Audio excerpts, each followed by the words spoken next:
a very warm welcome and thank you very much for signing up and showing interest in the session that Belinda and I are going to run.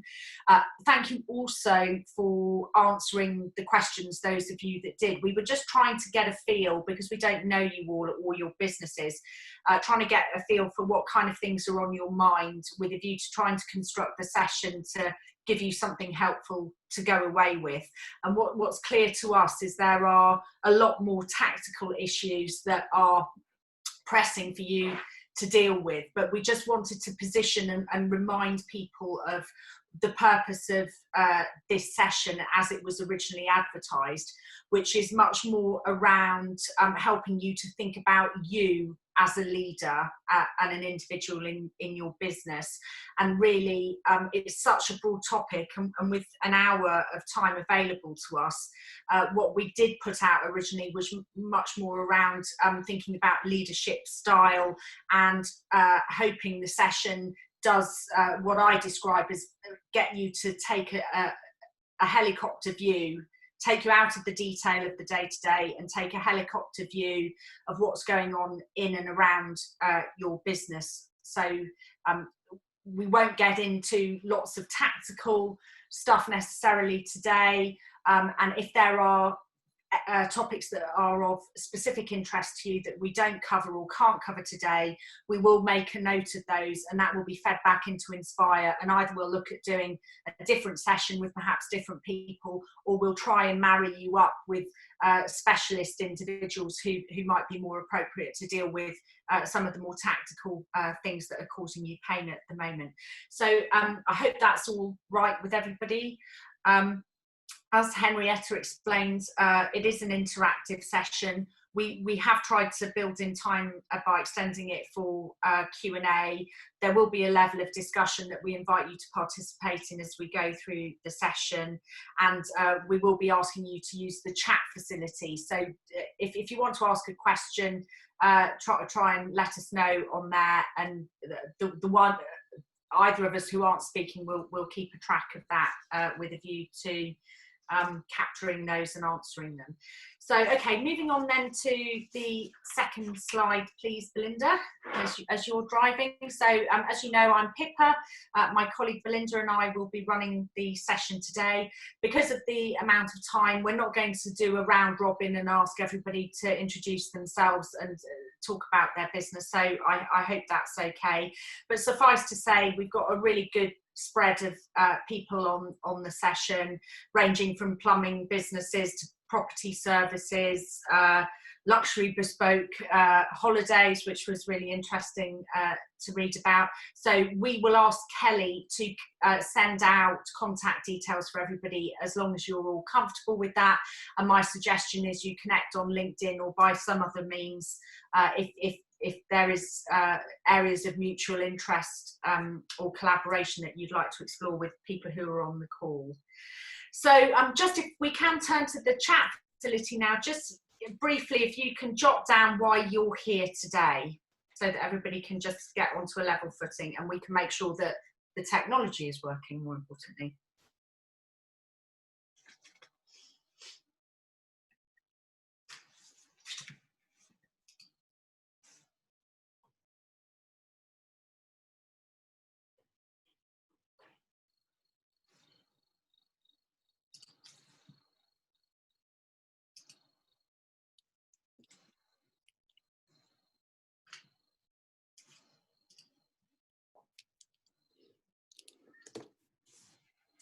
And why can't I see what people are writing? If you click on the More button at the top, you'll see the chats, Pippa, then just open the... See it? No. Oh, right, yes, sorry, got it. Okay.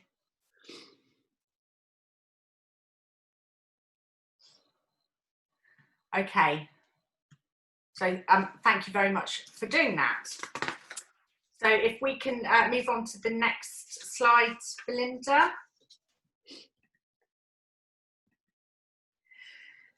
So as I mentioned earlier, we could talk for hours and days probably about a variety of topics, but what Belinda and I have done in conjunction with Rob is come up with 4 steps that we thought might be helpful for you to consider in your position as your business leader.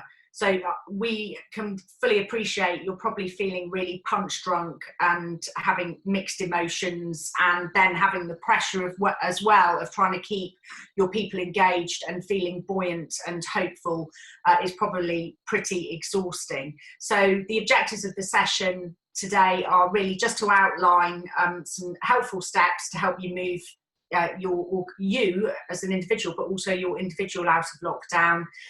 Take a look at how emotional intelligence can enable effective change and give you some hints and tips about using that as part of your arsenal. And we've come up with some really basic tools that we hope will support you on your journey. They are simple templates, but again, both of us or either of us are available if you want to delve down into a more complex level of conversation around anything that we talk about today. So we've tried to keep it simple, as I said earlier. And at this point, I will hand over to my learned friend, Belinda, who will take you through the next part of the presentation. Hi, everyone. Can you hear me okay? I'm not on mute or anything, right? Good. So like Pippa said, the steps that we've outlined in this webinar is to enable you to take a step back, so the helicopter view, to have a look around and maybe think differently about stuff. Looking at your feedback, it looks like there's so much going on for you at the moment, and I'd be surprised if you're not a bit tired from a mental perspective. I'd be mentally exhausted having to deal with some of those challenges if I was you. So the 4 steps, Pippa and I will make turns. It will be interactive.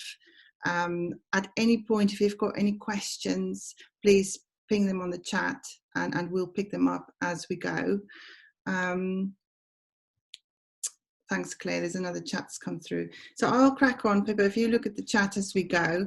So the very first step that we were thinking to highlight and recommend for you is to the self-awareness piece. So it's taking a step back and looking at what's going on for you. You are all business leaders. Everything you do will have an impact on the people around you, your clients, your customers, and how you are will have an effect on how you come across. So it's good opportunity for us just to take a step back at this stage of the coronavirus challenges that you're facing, and seeing where are you today, but also an opportunity to have that helicopter view and remember you have talent around you in your businesses. And there's always, with every change, there are opportunities. So having a look at that. So let's have a little go. Here's an opportunity for you to have a minute of reflection to yourself.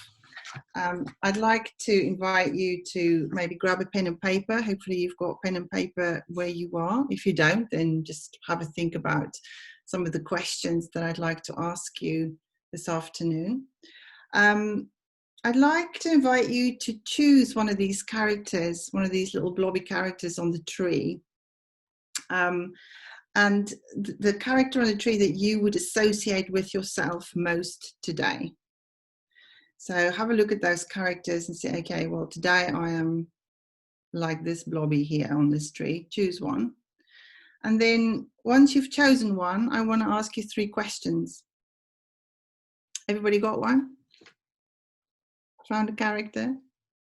So the first question that I'd like you to think about, and you can jot down some notes if you want to for your own reflection, is what is the main reason for choosing your character, this character that you chose today? Why did you choose this one?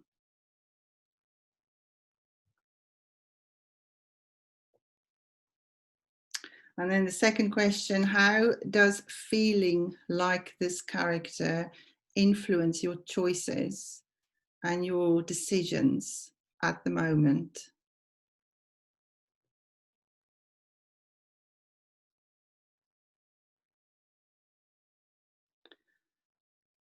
And then the third question, what kind of thoughts, behaviors and feelings would you associate with this character? So the kind of behaviors, kind of thinking, is it negative, is it positive? And feelings, how are you feeling? Are you feeling tired? Are you feeling positive? Are you feeling great? Are you feeling worried? So hopefully you've all had a minute to reflect on those questions. And then I'd like to check in. So on the chat function, if I could ask you just to share one word that sums up what your main insight is from doing this little exercise. Consider especially how it could potentially influence you as a business leader in the current climate. So considering that, what is your main insight from doing this exercise?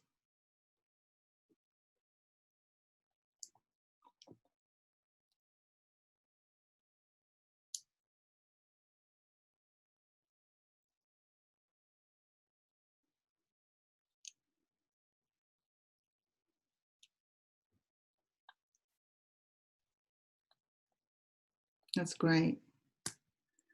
Thank you so much for taking part and having some reflection. Oh, there's some positive controls come up a couple of times. Responsibility, yes, it must feel like a big responsibility, and hopefully this webinar will help you think a little bit differently in terms of how you can bring your people with you and get some support from them, as well as them all looking at you for support all the time. Okay.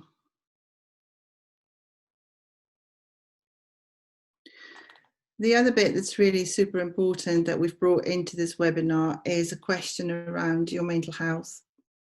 And very often we don't stop and have a think about, I mean, sometimes I could just feel mentally exhausted. What do I do when I'm mentally exhausted? There are things to bring my energy back up.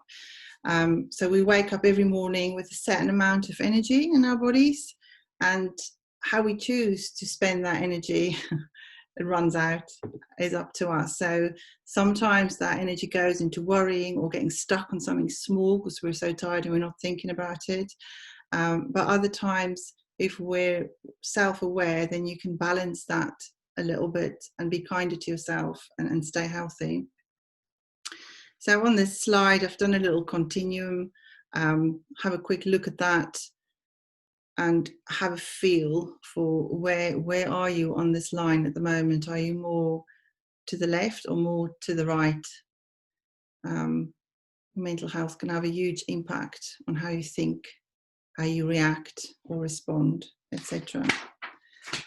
And then I'd like to invite you to either agree or disagree with this statement. In this statement, I'm suggesting that your health should be your number one priority, especially when things get tricky. Could I ask you to, on the chat, just share why you chose agree or disagree on this occasion?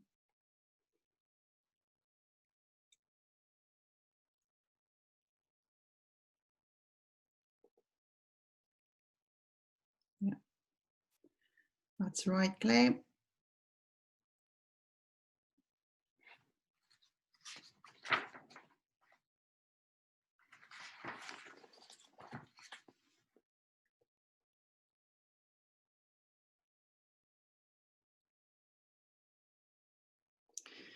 Yeah, so we know it's so important, but yet we forget to look after ourselves. That's so common. And especially in times like now, where we don't know what's around the corner, we don't know what tomorrow is going to look like.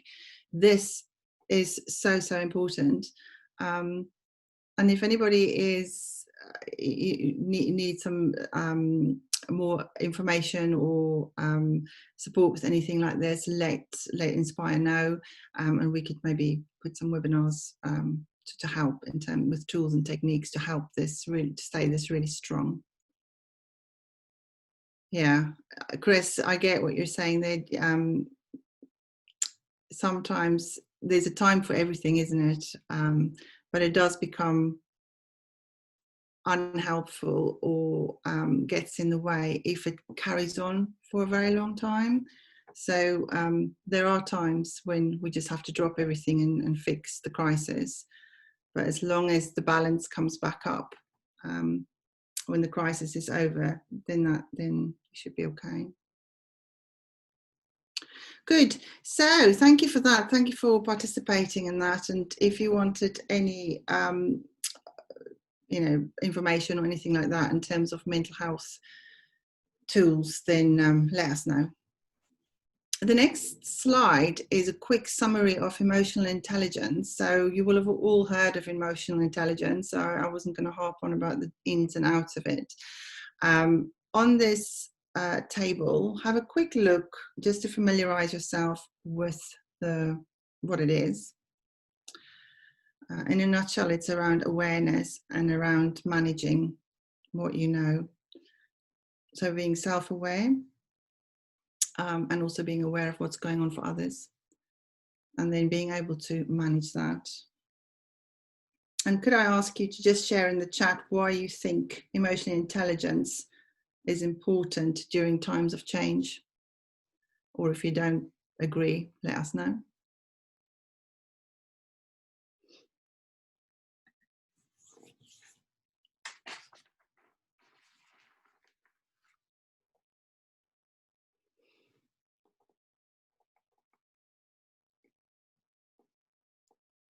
Yeah, absolutely.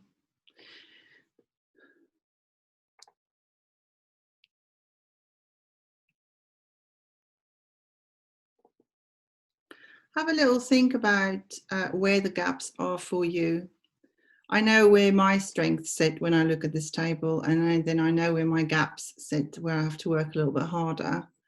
Going back to the helicopter view analogy, this is one opportunity for you to have a look and think, okay, I need to work more on maybe developing the talent around me, or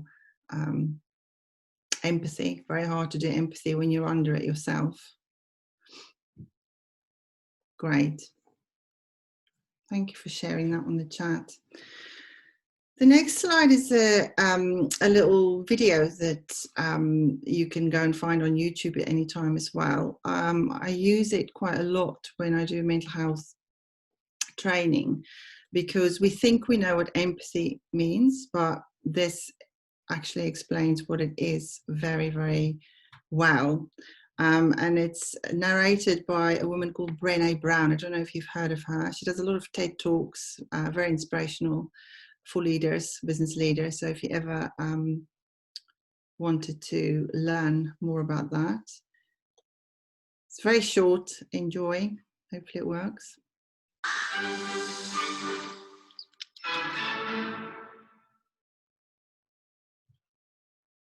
So what is empathy, and why is it very different than sympathy?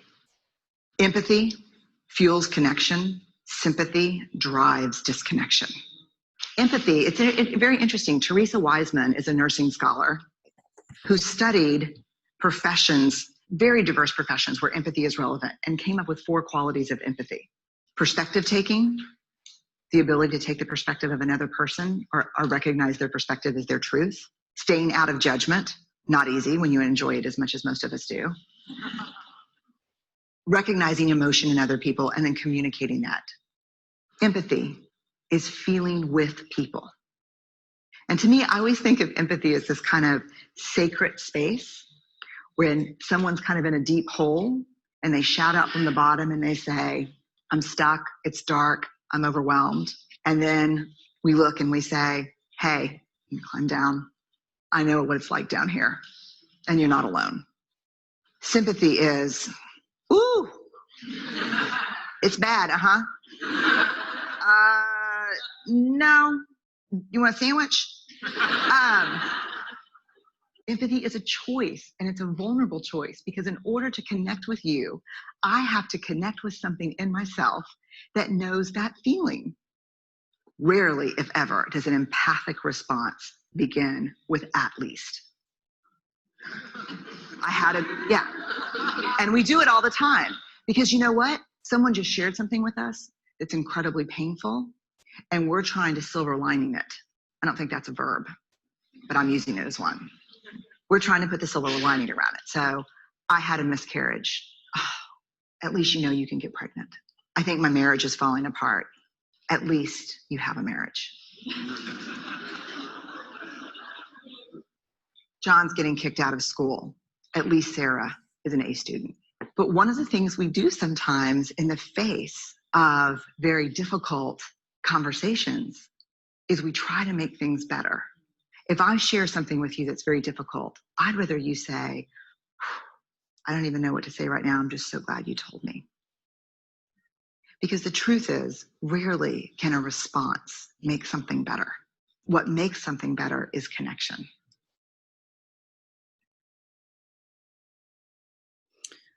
Hopefully you found that useful.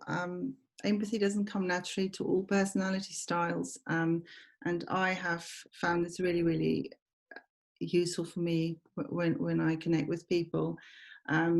Being a fixer, wanting to always solve problems, made me blind to not really stopping and connecting. So it's good to remember that we're not here to solve everybody's problems for them when you work with your employees, but just to show them that you care and you listen, and you're not judging, and you're validating their thoughts and feelings because it's real to them. So going back to that emotional intelligence, that's so important for business leaders. I think this is one of the key things for us to have in the back of our heads when we work with people. Okay, so let's crack on. No, not that. Another little tool that you must know and probably have used 100 times. We did not want to include it. It's the SWOT analysis, your strengths, weaknesses, opportunities and threats. When you get in your helicopter and you look at your business, so you're coming in and you're looking at what's going on, this is a great, very simple tool for you to have, just to think of what's going on. Your strengths, really think about your people. You have got people in your business that comes from that has different experiences. They've got different personality styles. Some of them love a spreadsheet. Others love making cups of tea. Others love to come up with creative ideas. And all they need is a bit of space and encouragement and confidence to do that. So to have a think about the strengths, but particularly the talent in your organization, and all the things that's getting in the way. With every change, there's an opportunity. So this is the time to look at this as well. So hopefully that would be a helpful tool for you when you go back and look at what you can do. Here's a little quote. The secret of change is to focus all of your energy not on fighting the old, but on building the new. And I know it's all good and easy to say. This coronavirus has hit us all from the side, and none of us have planned for this. However, like I said, we've got this certain amount of energy a day that we need to use to the best possible way. So I thought this was quite a useful little quote to include for today's webinar, food for thought. And on that note, I'm going to hand back to Pippa to talk about step 2. Thank you. Okay, so step 2 is about creating clarity. We chose this picture because for us it looked like a really nice place, and it's clearly taken from a boat where over the water there is that lovely picturesque destination. And creating clarity as a leader is about how you create hope for your people, and a vision of what the end destination potentially could look like. So what you'll all probably have experienced is that being clear with people helps to calm them down, and it helps to give people focus because they understand what they're on the hook for and what you're looking for them to deliver, and it removes an element of distraction that being in a chaotic and uncertain environment can result in. Just to reiterate something Belinda said, involving people in how things are shaped up as well is really important, because people then feel they've got real skin in the game. And also for you as a leader, you can't be all things to all people. And some of our observations with some of the SMEs that we've been working with is because of how things have historically run, that the head honcho, if you like, is has to be all things to all people. And I think to come out of this crisis with any chance of not driving yourself round the bed as a human being, starting to involve your people more in what the problems are and what the solutions are will be really healthy for you, but it'll drive engagement so much in your people, because they'll feel that they've got skin in the game, and that will in turn do things like unlock discretionary effort, which you will probably have already relied on an awful amount from a lot of your people. But as you go into this new normal, this phrase that I don't particularly like, but we have to use it, that you've got people who are there because they want to be, and they back you. So it's creating clarity as well just keeps everybody focused on what needs to happen when, and who's on the hook for what. So if we can move to the next slide then, please, Belinda. What this crisis has probably done for all of you in different ways is made you realise you might have to revisit what your original company purpose and vision, and therefore strategy, needs to be. And you know, we had some great chat at the beginning of the session when we were waiting for everybody to join, where one of the group was saying that, you know, they've had to pivot their marketing, and there is we all need to kind of head into the reality of there might be an element of reinventing ourselves a bit. So again, by getting a culture operating in your business that invites participation and ideas from your people, it unburdens you as the sole brain that has to come up with all the ideas. And some of the answers for what you need may be within your employees, and actually they just haven't had an avenue to put them to you. Now, some of you, you know, may feel that engagement is something that you're really nailing, and that's fantastic. But actually revisiting your purpose, talking to your customers, and making sure that your purpose is still right for your business and for what customers want from you is really important. So if you look at some of the great stories in business history, like Apple, where you know, it was in a 10-year nosedive, Steve Jobs comes back, takes some really brave and daring moves, like a strategic partnership with Microsoft, his main competitor, to get financial injection and reinvent some of the products and all of that sort of stuff. That took guts, but it took an innovative environment to really get some of those ideas happening, and that creativity allowing to flow. So there are, I'm sure, moments where you feel you're standing on the edge of a cliff, and it's just about how you step forward and make risk assessed decisions that are right for you and your people, whilst including your people, is really important. And the key thing is developing a communication strategy that you stick to, because the confusion and the mismessaging it creates extra work for you, and it makes people lose hope and they can't see the destination anymore. Okay. And we've got another little film for you. So if I can hand over to my lovely assistant, Belinda, she's hopefully going to press play.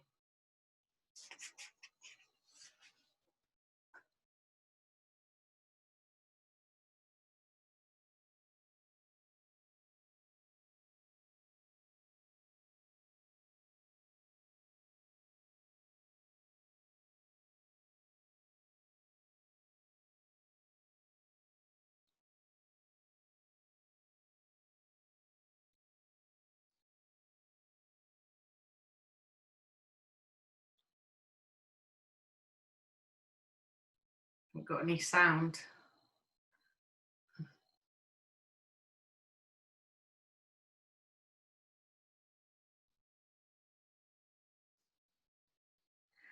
So we just wanted to put in a bit of fun there about an example of where you can give off the wrong signals and get completely the wrong outcome. But just some things for you to think about in terms of useful considerations when you're looking at your communication strategy that you're going to develop.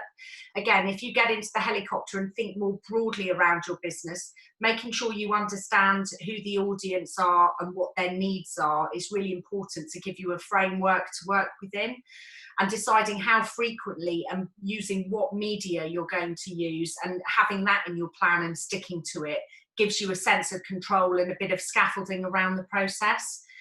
Clearly, language and tone is really important. So, if you're feeling emotionally charged about something, stepping back, getting somebody else to check the language and tone is going to land the right result for you is quite helpful.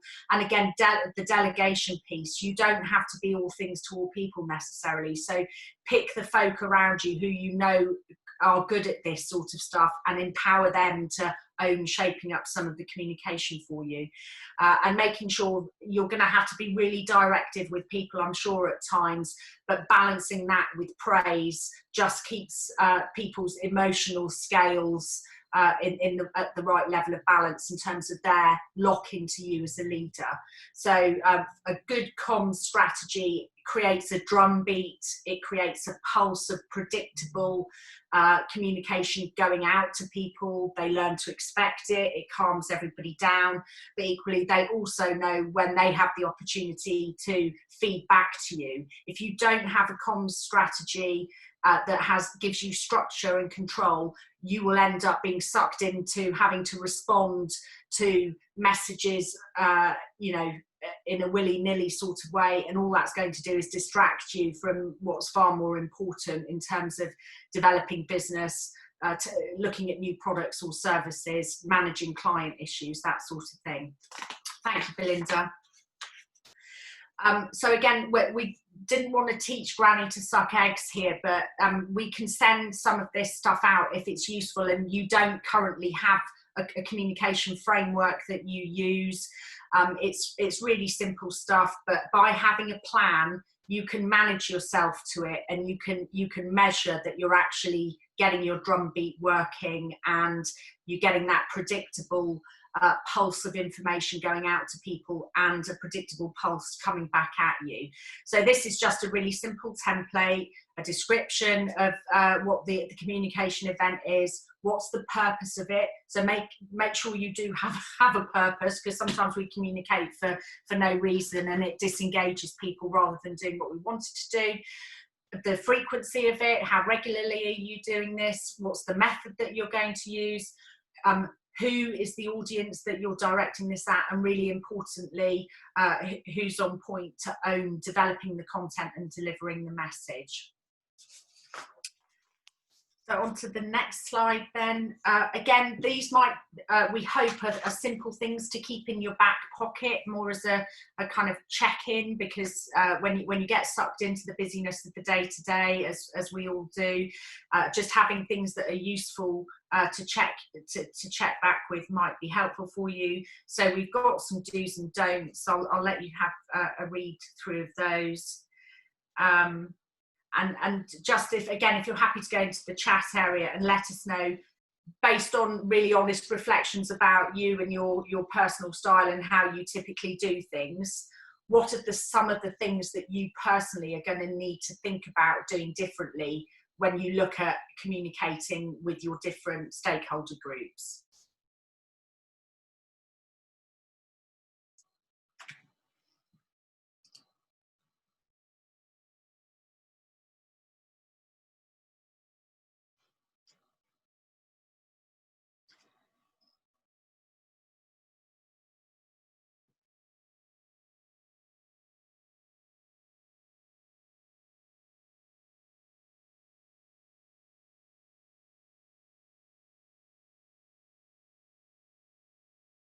Anyone else got any thoughts about what they're going to need to keep checking in with themselves over around how you communicate with people? Thank you, Chris.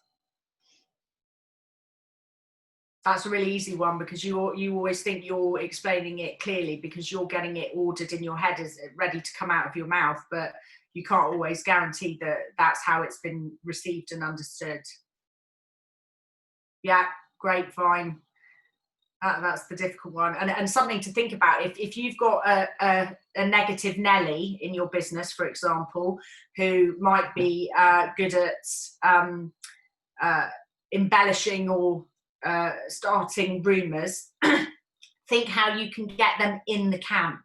Make some of the communication responsibility sit with them, so that you get them behaving and you can control the impact that they have. Okay, so just on the right, we've got some good practice suggestions. So it's about the positive language, about being inspirational as a leader. You might not feel you have the energy, but you need to do it. Listen generously, absolutely be consistent, and be as honest and transparent as you can. Okay, I'm now handing over to Belinda.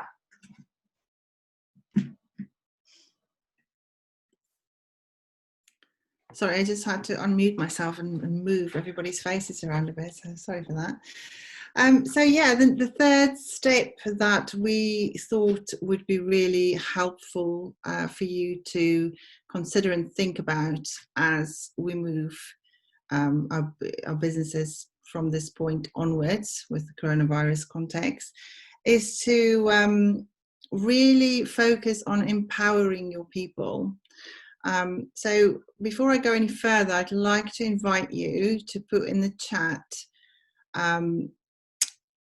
some description of how do you know when you're empowered? How do you feel when you're empowered? So my word that I add to the chat would be trusted. When I feel trusted to get on with something, I feel empowered. So I'd be curious to hear what your definition of empowered might be.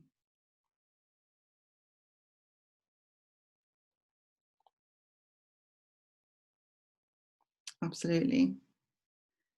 You do have a lot more energy when you feel empowered. Yeah. Thank you for doing that. Yeah. That's amazing. And very often when we are so busy or so stressed or stuck or you know, when change hits us from the side that we're not ready for, that we just don't see the end of for now, because waiting for this and that, we tend to react. So what I'd like you to think about as business leaders is that empowering your people, how you interact with them, will have the impact on how they feel. Do they feel empowered, or do they feel that they have to come to you for every single little thing that they need to do? And to enable creativity, innovation, going back to Pippa's example of Apple and lots of other businesses who are being quite creative at this point in time. Just imagine if you have all your people around you feeling inspired, trusted, part of things, believed. They might come up with something pretty ingenious. You never know. So all this kind of links to leadership style in a way. And I've got a little video here to show you. There's quite a few of this similar one on YouTube, but I like this one. I've seen it in leadership development programs used, and it's got a few lessons just in terms of style and way of being as a business leader with people around you that you might find useful.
Okay, hopefully you found that interesting. When I saw it the first time, it gave me a whole sense of, you know, it's not the one in the front doing all the leading, it is being like a team rather than a group of people.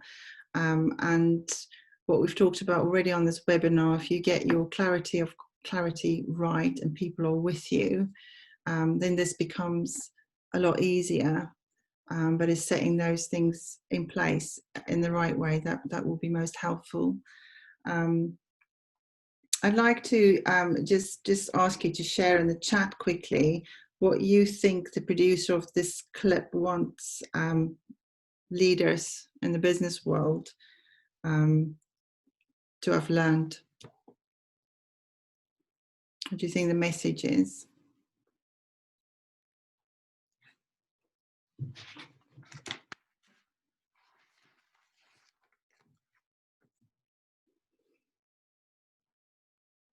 Yeah. Yeah.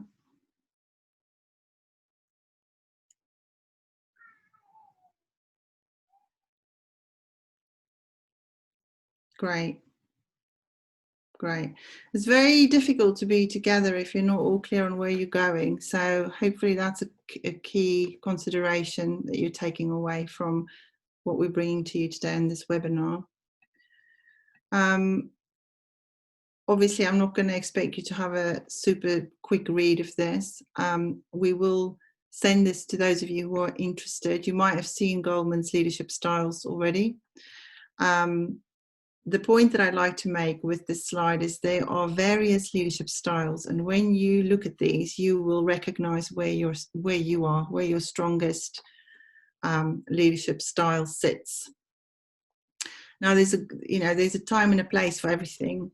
So if you look at coercive leadership, for example, looking at that, you might think, oh, wow.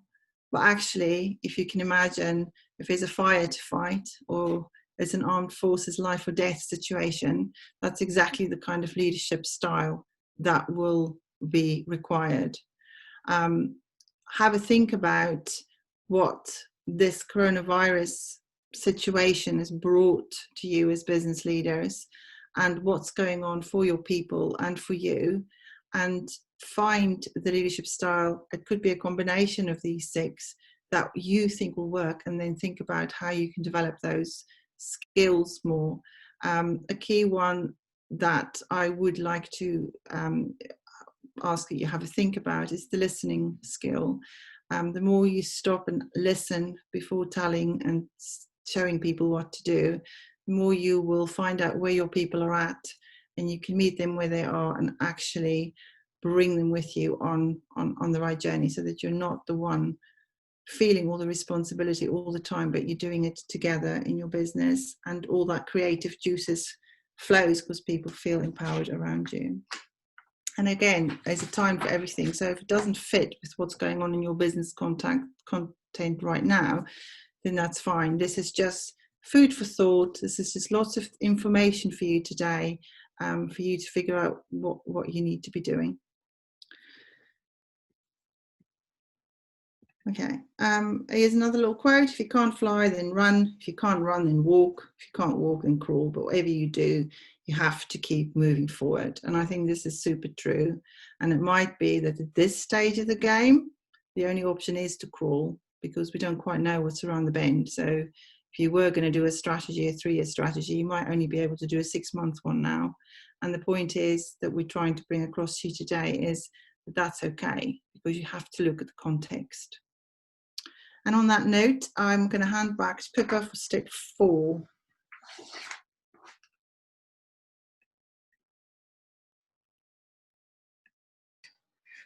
Sorry, I'll take myself off mute. So the final step is about enabling creativity and innovation, and more often than not, to do more innovative and creative stuff, it involves taking more and more risk.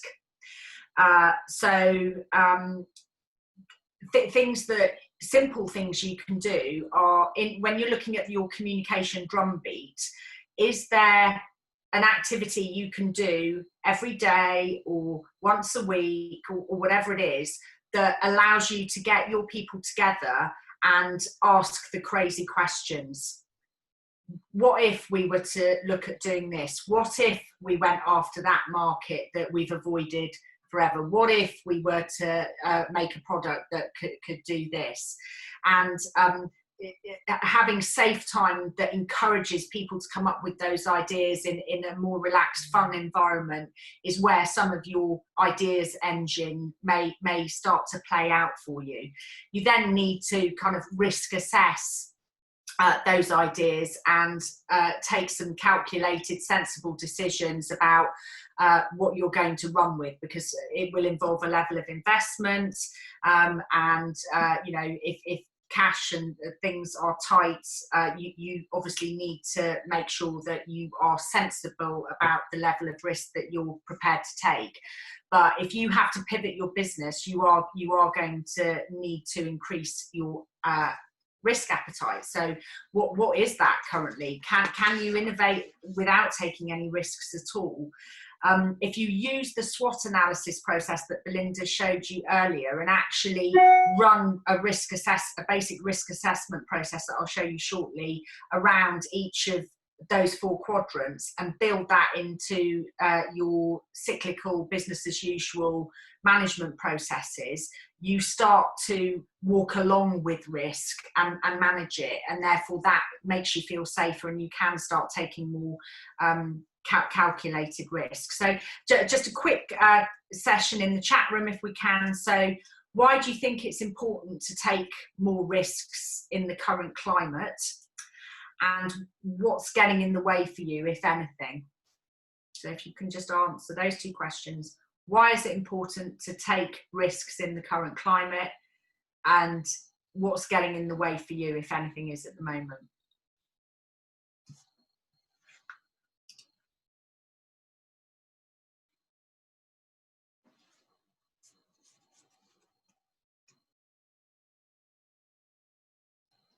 Yeah, Charlotte, risk reward uncertainty. Otherwise we'd sink. Long-term cash flow.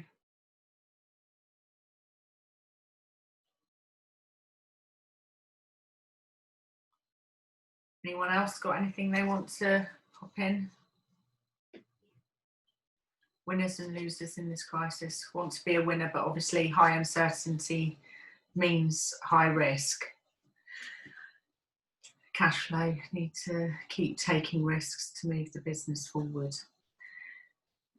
So yeah, cash is king, as we all know. So I don't know, within the context of your individual businesses, if there's things you can look at around risks of inviting investors into your business to give cash injection. Are there any strategic partnerships you can start to set up where you can start to balance the risk and reward scenario against what's right for your business? So just some things to think about there.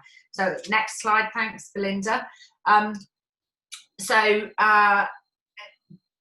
Managing risk is all about managing the what if. So just as you do with your financial planning processes, forecasting risks, preempting them. For example, Tesco preempt the risk of not having enough sales happen on a bank holiday weekend by having a skeleton agency staff set up in the background.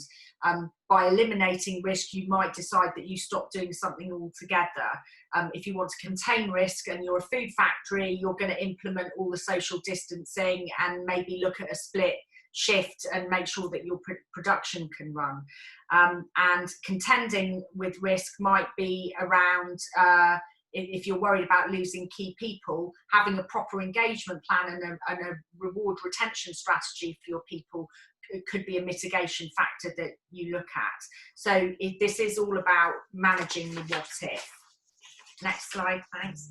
So something else that I've put together, you may take a really mature approach to risk management, but if you don't do anything and it's a bit finger in the air at the moment, this is quite a good process to follow and a good tool to have alongside your financial drumbeat activity for your monthly reporting. So it's a simple risk log.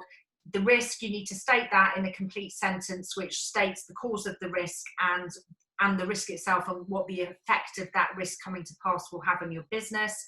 The risk category is where would it hit in your business? Is it the back office? Is it sales? Is it product, supply chain?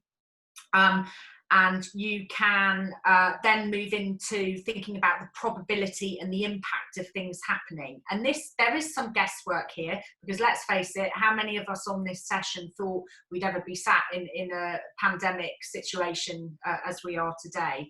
But if you can take an educated guess around the probability of something coming to pass by doing the right research and put that on a scale from 0 to 10, with 10 being the highest probability, and then do the same for the impact.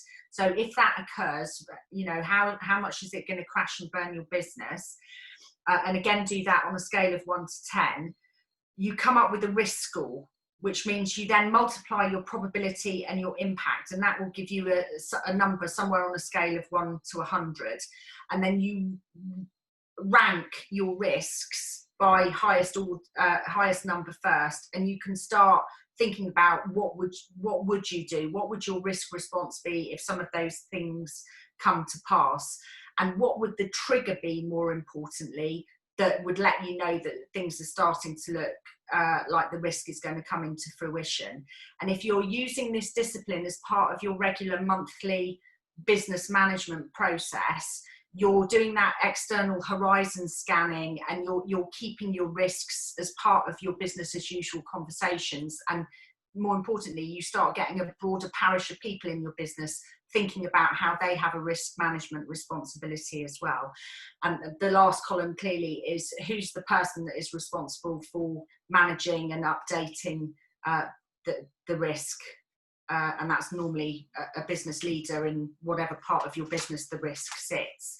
So I hope that is helpful. Again, we can send this out, and I'm just conscious of time, so I'll hand back to Belinda. Thank you. That brings us to the end of the presentation, actually. So we've shared all the ideas and information that we thought might be useful for you when you do, as business leaders, take a strategic outlook into where do you go from here, and a helicopter view. So we started off with step 1, which was awareness, being aware of what's going on for you, because if you're not okay, it will be very difficult for you to drive things forward like you used to. So make sure that you prioritize and look after yourself. what's going on for the people around you in your business and around you, outside of the business. So the SWOT analysis thingy was the tool that we suggested. Then we had a look at create clarity. So if you all have a goal that you're working towards, a business goal across the organization, then that might help people stay positive when things are not looking so good on a day-to-day basis, because you know where you're trying to get to. And then communication was very, very key in that one. So really think about, I mean, Claire, your chats make it very clear that you have got some of your people on furlough, and that's where you need to be thinking how best to keep them with you during this difficult time. So it's not one shoe's going to fit everybody. You will know best for your business, but hopefully some of those tools and ideas will be helpful. We then looked at what empower actually means. So every interaction you have with your people, they look to you, and how you are with them will be how they feel. And the more empowered they feel, the more chances there are for you to get some creative ideas flowing through your organization. And how your leadership style could make a big difference there. So have a think about what's missing for you and what you'd like to be focusing on. You can do it. You definitely can do it when you have the strategic outlook. And then the fourth step was, okay, you know, it's all good and well to say you need to be innovative, and we've heard the Apple story and lots of organizations have done stuff, but how do you manage that as you go? So hopefully some of those looking at things a little bit more proactively might be useful for you as you go through that. So that's what we came to share with you today. We are going to keep the line open for the next 20 minutes or so, and you're welcome to unmute and ask any questions. We've got Henrietta still with us there as well. So between the three of us, hopefully we can answer any questions or discussion points that you might have. Linda, can you close your slides down so that I can see everyone? I think everyone. Yeah. And I'd like to start by maybe going around and asking each individual, because we're on a virtual call, we'll just make sure we all have a turn. If you don't have a question, maybe some feedback, comments, suggestions, or just any observations that you'd like to share before we move on to the next person. So if it's okay, could we start with Claire maybe? Would you like to start, Claire? Yes, sorry, I was a bit slow on muting. Apologies if my children and things are noisy in the background. So thank you very much. That was really interesting. I loved some of those videos. Great, the geese one and the little creature in the hole. Brilliant, thank you. Yeah, I guess my greatest challenge is having some of our team on furlough. So we're a software company. We thought we were going to furlough lots, and in the end we kind of unfurloughed them and brought them back because we actually needed them, either on the support lines, phone lines, or in our software development. But some of the guys have remained furloughed, and those are our business development and sales team at the moment, because there are very few sales. Have been bizarrely one or two, but we've managed to deal with those. And I think my greatest challenge is some of the lack of engagement of those furloughed teams. And it's quite hard to say without seeming overly critical, and I am aware I have quite high expectations, but I have been really disappointed that some of my senior members of the team have not been engaged. And I know they're furloughed, and I know there are rules around them not working. Now I interpret those quite loosely. I expect, and I guess that's the word, I expect people to be thinking about the business and working on the business behind the scenes, particularly when we didn't have much time for handover. And so a lot of those customer contacts or historical knowledge with the guys who are furloughed. So I expect to be able to get hold of them and have their help. I can then deal with the customer, but I need to be able to talk to them and have information from them. And I guess I feel that hasn't been there. And I have struggled with I have found in lockdown, I think all of us have been running at a higher pace. And so my normal metrics of what are normal behaviours and what I would normally expect from people have been thrown out of the window. And I think those who are furloughed are living on the old time frame. so I have a brilliant example today. Our finance manager, as I said, is leaving today, and we really needed to sort something out before she went. And about 2 weeks ago, I asked one of the furloughed guys, could he remember what we'd agreed with the customer, because it had to be resolved before she goes. Nothing. We still don't have an answer, and that's why forgive me, but I was checking my emails, and that's it. She's gone. So, and we haven't had it resolved. And I have to check myself all the time, your leadership styles, and I know I oscillate between a number of those. But for God's sake, you're furloughed, but I do expect you to look at the odd email or pick up the odd text or phone call and actually respond. And I think I've lost touch with what is normal and acceptable, because certainly my levels of expectation and pace have increased during lockdown, and I expect people to be on it like this, because our customers do, because obviously they're all sweating and lots of them may lose their livelihoods. How are you sending out, like, I think you're one of the people who did reply to us, and you're sending out a regular thing? Yeah, so we do regular, and to start with, we did really regular meetings, like literally, before we went into lockdown, every day with all my managers to work out what the hell we were doing. And then in the initial stages of lockdown, and during lockdown, we've always had, regular meetings with the retained team. And then weekly, I do an email covering all sorts of hopefully positive stories to try and keep everyone's morale up, to the whole team, retained and furlough. But with my furlough managers, I then, and I hope HMRC aren't listening, as Henrietta's heard me say before, but I use their personal emails or texts or phone calls if I then need their advice on a particular subject. And it's not getting them to work so much. It would count as work, but it's really, what have you agreed with this customer in the past? What's their particular issue? Stuff that I couldn't hope to know now, because they will have dealt with them. And I guess it's a feeling of disappointment, and that's really awful. Some of them have family commitments and some of them don't, so I just don't get it, and I have really struggled. It's my own benchmarks, as I said, being shot to pieces. I feel like I expect quite a lot at the moment, and what is normal for those who are furloughed. Well, so one of my clients, I wrote him a communication, because bless him, he does management by stomping around, and we're working on altering that, and you know who I'm talking about, Henry.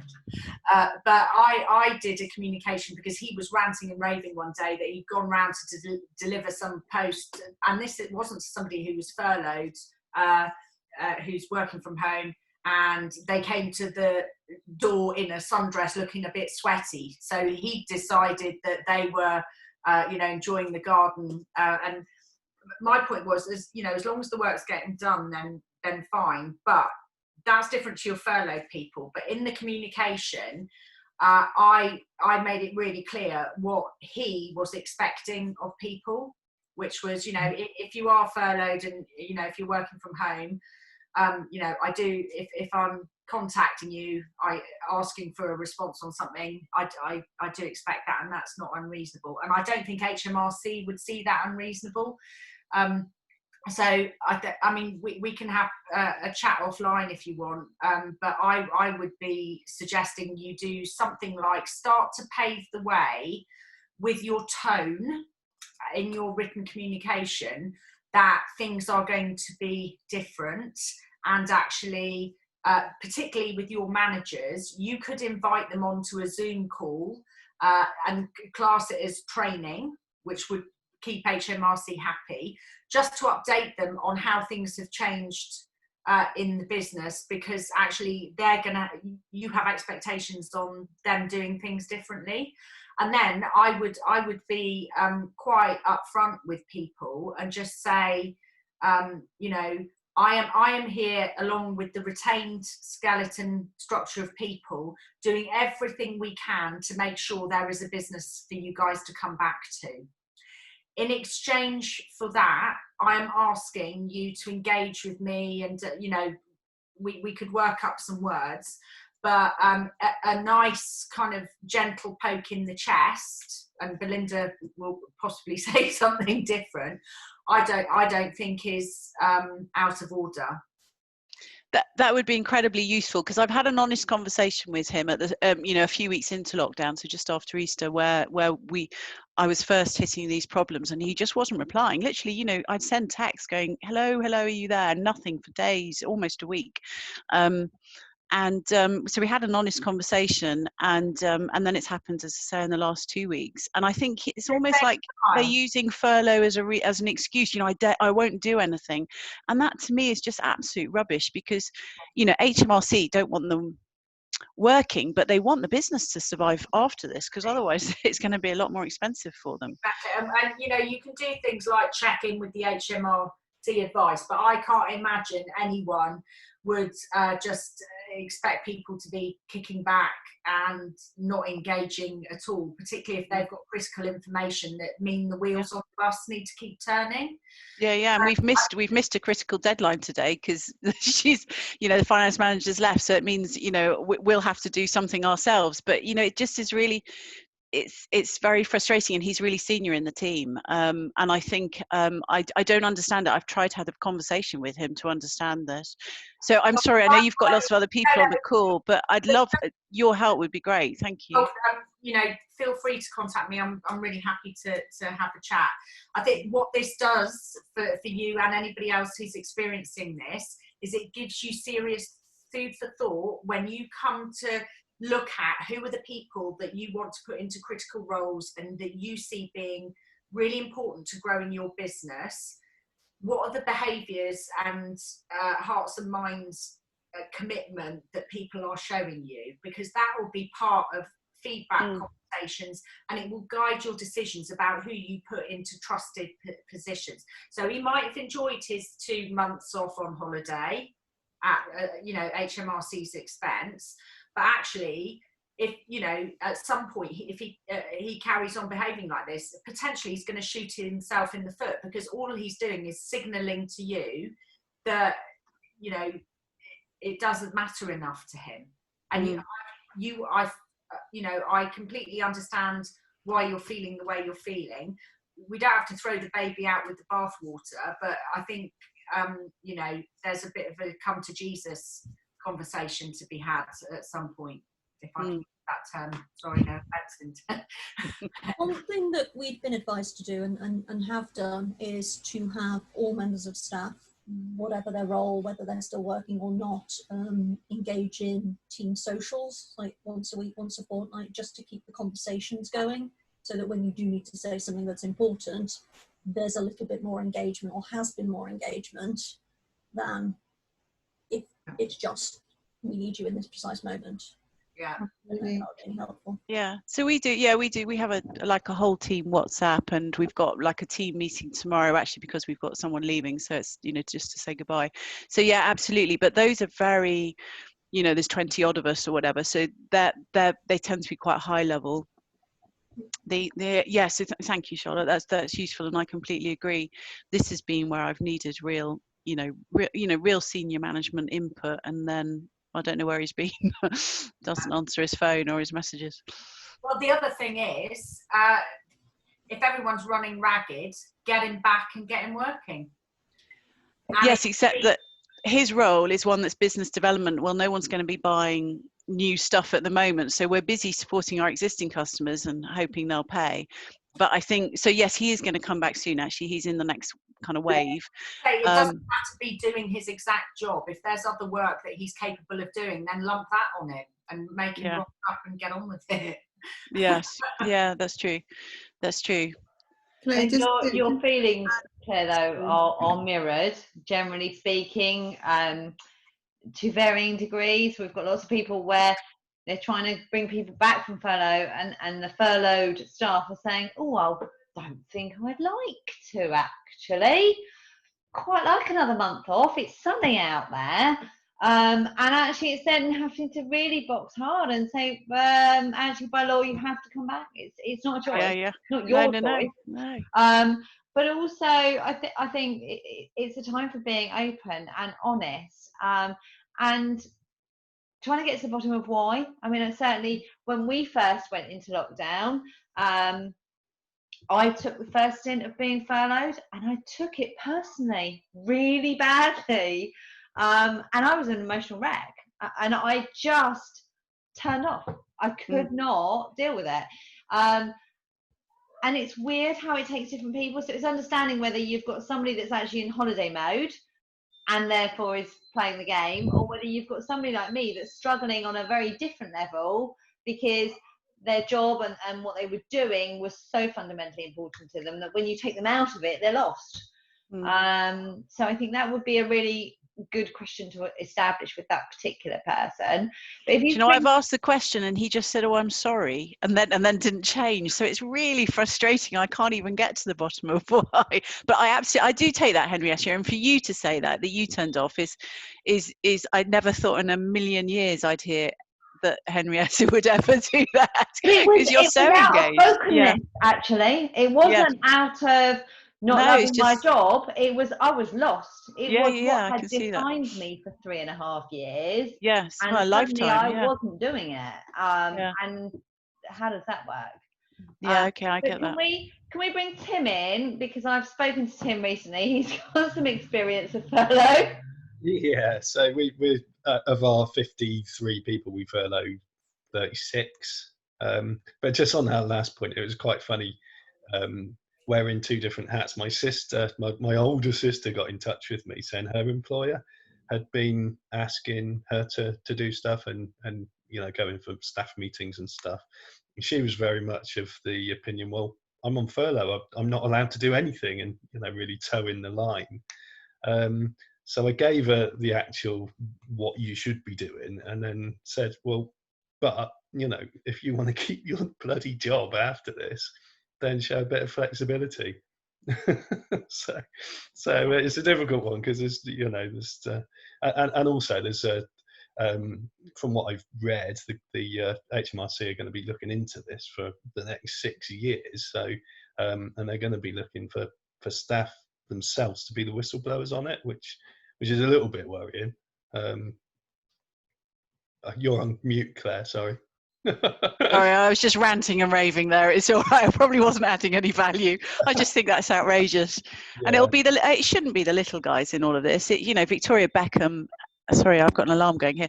Victoria Beckham has furloughed all of her staff when she's worth millions. Those are the people that should be looked into, not the little guys like us. Totally agree. And I think, it's almost bizarre that people aren't allowed to do work, because they're just adding to try and keep the economy afloat, aren't they, really? But yeah, I mean, my worries with the whole furlough thing is actually what problems we're going to be bringing back, because such people have taken it completely differently, and some are resentful that they've been left on furlough, like you were saying, Henrietta.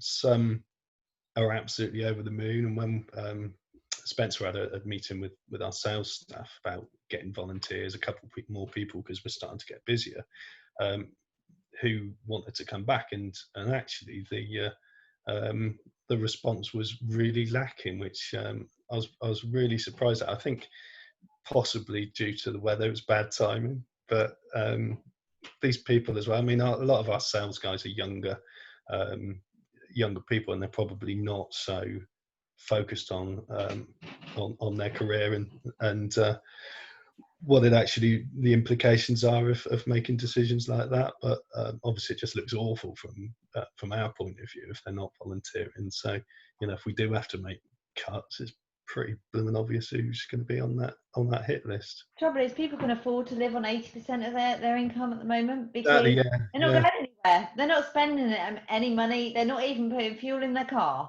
Yeah, and we had to address that as well, because some of these people were the sales guys that were there. Obviously, sales they're highly commissioned. So if they're not right in the business, then they're working long hours. But some of the guys on furlough, because we looked at their average bonus over the last 12 months to include that, then they're earning in some cases more. So we had to then make an allowance to the guys that weren't furloughed to pay them extra, which it's a tricky one. Yeah. How about you, Jonathan? Well, I mean, I think that the government scheme doesn't really work for us because of the way that our business is organised. We've got individual people doing individual jobs, and so therefore to furlough people, you sort of lose all that expertise. And sort of, Tim, almost like you're saying, when you come to get people back, if there's a pool of people, actually, if you could get 3 or 4 of them all working part-time, that would help spread the load across the whole team. And that's what we feel with furlough is that we would be better placed if we could have some part-time working across a lot more of our people would help a lot better, because otherwise you're sort of moving the roles that the furlough, well, we've had to move the roles that the furlough people do to other people to enable us to furlough them, but still keep the business continuity. And so that's where we sort of, I guess, bending the furlough rules a little bit in accordance with what everybody else seems like they're saying to try and keep the business continuity going a bit. Has this whole experience given you any food for thought about how you could combine roles and have less people, but the people you do have work differently? So, you know, a combination of, if I look at home-based roles, the fact that people aren't commuting arguably creates more available time in a working day. So yes, yeah, it's definitely made us, I mean, I think that as a team, the sort of senior management team, I think that we've worked very effectively by not being in the office together. And I think that there are definitely roles that don't need to be an office-based role, apart from maybe we're all quite social together as well. So actually we quite miss being with each other rather than actually being together to do the work. So I think there's elements of that which we're definitely going to look at going forward, yes. And how we operate as well, you know, it's made us have a look at, you know, go through the whole business, go through the cost base of the business, go through how we market ourselves, go through our target market, you know, real root and branch review of where we are and how we do things and innovate. Like I said, we did a webinar to some clients of ours in the Far East. So instead of doing a property viewing in person, we did a viewing to 600 people online. And all those things really to try and, you know, we've always been quite innovative. We like doing that sort of stuff, but to try and push the boundaries of what you can do in a digital way to you know, to bring as many clients through the doors as we possibly can. And we definitely, you know, I'm really proud of my team. And actually that was quite interesting what you guys were saying about all of that, is maybe I haven't said that enough to them, because actually I think we collectively have done a really good job. You know, our business has really suffered, but we're not as badly off as some other people in the same market as us. And maybe I need to tell my team that a bit more often. Yeah, definitely. And the post that you put up on LinkedIn, where lots of people just like me watched it, commented, it's like, this is amazing, really at the forefront of where people should be. How many of them really are feeling we did a really good job? Because we're all praising you, but it wouldn't have been you. No, well, I was holding the camera, but there was somebody doing all the speaking in front of it, you know, and she'd set it all up and did all of that. And, you know, and she's the one that's under the cosh. We're trying to collect a shed load of rents off people, and she's the one that's having to deal with all those difficult conversations. So, you know, maybe I can do a bit more in that direction for sure. Interesting. What post is that? Can I go have a look? Yeah, if you look on my LinkedIn, you should be able to pick it up, or check through Henrietta, because she's commented, so you should see it through that. Cool, I'll go and have a look. Yeah, we used a portal, a letting portal called UHomes, and we live streamed just off a iPhone 12 a property viewing where we walked from the outside of the building, took some some video of the outside, through with somebody who works with me doing all the presenting and me holding the camera. She was talking in Chinese all the time, and into one of the buildings and looked around the whole room. And then there was a bit like, it's almost like a Zoom call, but just on a specific portal. And then there was a Q&A session afterwards. So we ended in the room, sat down and did a load of questions and answers, some questions written down and other spoken questions. And Jonathan lets property at Bristol Uni. That's lucky. I was just about to connect with someone else. Bristol Uni, really amazing apartments. Like, I would like to live there. I can't believe students get to live in places like that. Ridiculous. So not urban creation then? He is urban creation. He is. Oh, urban creation. Oh, that's okay. It is the right person then. That would have been funny if it wasn't. I'm just conscious of time. Can we go to Charlotte as well before we close, please? Yep. Okay. Oh, you're on mute. Charlotte would like to be gone to. Yeah, what do you want me to talk about? Have you got people on furlough at the moment, Charlotte? We didn't in the end, no. We were looking into it. If there'd have been the part-time option, we definitely would have. But in the early stages, we had a lot of cancellations, a lot of postponements to do when the travel advisories changed. So it was very much all hands on deck for that. We were just going into a hiring phase anyway, because we're a bit short-staffed at the moment. So as it is, we've kept everybody on, and strangely, particularly for the travel sector, we've actually been really busy. I think fixing our market on when we believe that things will probably be safe again. So starting December, but really looking the first quarter of 21. Our core customers are desperate for a holiday, so that's what we've been focusing on, and they're picking it up. For the time being, the hiring's still semi on pause, although we are taking in CVs at the moment. But the furlough's not been something we've needed to do. We've taken advantage of, we got our business rates grant. Yeah. We've gone with the CBIL because of cash flow. Did you get the bounce back or just CBILs? Just the CBIL, which has hit our account now. So in our industry, travel, they are changing some of the rules. They're making it harder to get hold of. So you've done well, and you've done well to already have the money in account, I have to say. Yeah, so that was my focus for a couple of weeks while I let the team get on with the sales. And at the moment, we're cautiously optimistic. Charlotte, we've seen some leisure guests. We got a short-term let business in Bristol as well, and we've seen some leisure guests beginning to tiptoe back into the market. Yep. Just a few here and there, some longer-term bookings in September, August and September. Yeah. Charlotte's business is really specialist. It's in Arctic travel. Is that hence the background? Yeah. Just if you want to go and stay in one of those amazing pods and watch the Northern Lights and all those dream things, Charlotte is your girl. Cool. Fabulous. Yeah, I've always wanted to do that. Yes, on my list too.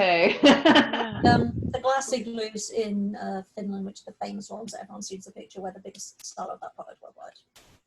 Who did you get your CBIL loan from, Charlotte? Lloyd's, which apparently are one of the worst. Oh, well, I'm really struggling with NatWest. They are absolutely US.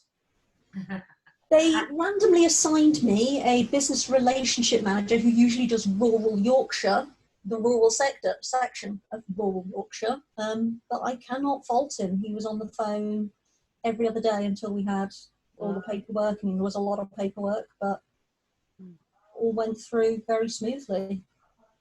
I mean, one of the things that people are doing at the moment is they're applying for bounce back loans with the same person that they've got their CBILs going through with, and it tends to come through almost instantly, an acceptance, and then the money within about a week, and they then just take it off your CBILs application. So if you get 50 grand on bounce back, they just sort of deduct it. So that's been helpful to people, but no, you have done well. Has it got a different interest rate than the bounce back? It has, well, it depends what terms they offer you. There is no set, it will be like this. It'll be dependent on the lender and what they decide to offer you. I'm just wondering why you take it as well, in addition to the I think it's quicker. But if you've already got your, okay, so this is for people who... For people that are fighting to get their CBILs. Right. Yeah, okay. I mean, we're taking them away from some of their banking relationships now and putting them out to alternative lenders using Shore & Co. Just because some people cannot wait any longer. No. But certainly, Well, we were at the front of the queue with HSBC, and we only got it a couple of weeks ago. And do you know what? I think there was no advantage to being at the front because it just took forever. And then dealing with people underwriters who weren't based in this country. I don't know where they were based, but on different time zones, and so it just took forever because he didn't understand the market, didn't understand our business. It was horrific. Weeks and weeks. I reckon it took 7 or 8 weeks to get. Ours was less than 3. You're really lucky, Charlotte. So coming from a banking background, my background is financial services. So the insight that people are just not thinking about, because we're all in crisis mode, so we're all here to bash the banks, is these are big call center operations. All the underwriting is done in vast, great floors in huge high-rise office buildings, and they all sit at a desk next to each other. Well, the minute we went into lockdown, so half those people are not able to be close to each other because of social distancing. A whole heap of them are actually going to have to shelter themselves because of ill health of their relatives or whatever. So suddenly, instead of having maybe 100 people on one floor, you might just be down to 10. And instead of having the normal workload, their workload went through the roof. And so speaking to some really senior directors in Lloyd's, they were in a mess because they didn't have anybody that could do it. And then the banking industry is one of those industries where you can't pick up a laptop and go because they don't allow you to. So most of them don't have any remote access. So they couldn't even lift their operation and work from home. So it was, if you're not going to be in the office, just nothing happens. And on day 2 of Lloyd's, the team that we use, they had already got enough work to last them 3.5 weeks on day 2, based on the people that were in the building. And I felt quite sorry for them. It's not their fault. It's just really hard. So I don't think I'm not blaming the individuals. I know how hard my guy was working.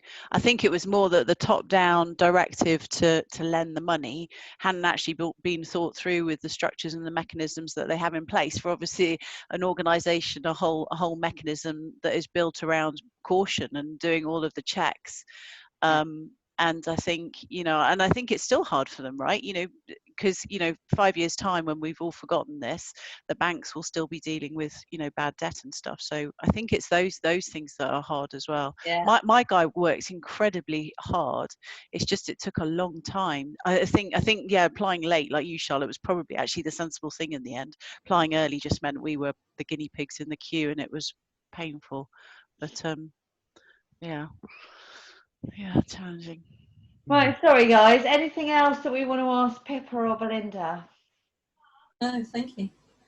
I think, Pippa, it would be great if you could help me put together some words for kind of a more robust email. No problem. Thank you. Can we have the slides, please? Or yeah, we'll send the messages and tools through to Kelly to send out to you. Yeah, we'll have to take some of the pictures and the videos out because it's too big. It's too big for WeTransfer even. But thank you again for your time and participation, and hopefully we'll all get to meet again in person in the not too distant future. Great. Thanks a lot. Thank you all for the presentations. Okay, cheers everyone. Bye-bye. Bye. Bye.